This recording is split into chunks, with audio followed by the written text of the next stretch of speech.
Can I buy the house before the probate process is completely done? Great question, Jeff. Yes, you can. Let's talk about the timing of the probate. So as soon as he gets appointed by the probate court, and I'm showing that hat sliding on is Mr. Estate being appointed by the probate court.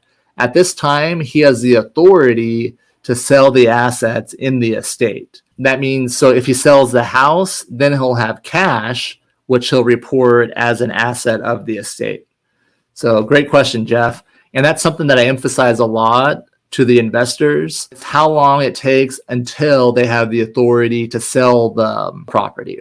In Arizona, it takes us about 6 to 8 weeks in total to get someone the authority to sell the property. So once someone hires us for the probate, it takes us about 3 to 4 weeks to prepare what we call the first wave of paperwork, everything that we need to file to open the probate.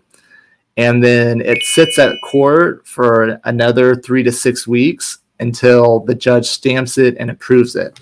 After he approves it, that's when the personal representative is appointed.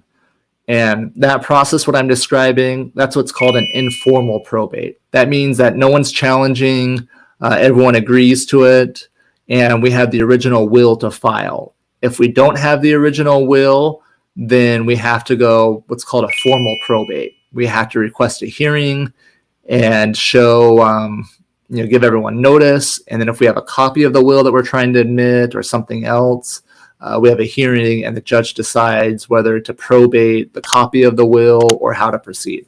Can the bank attorney intervene? I had one complicate a deal. Yeah, bank attorneys, now there's the law and then there's bank policy. So I fight with banks all the time. I tell them what the law is and they tell me what their policy is. I don't know why the bank attorney would be involved unless there was foreclosure going on.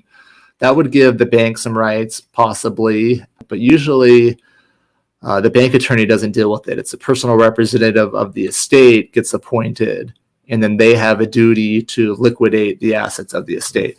It takes a while. The whole process is just lengthy. Average time is probably, about 9 months, I would guess. The average is.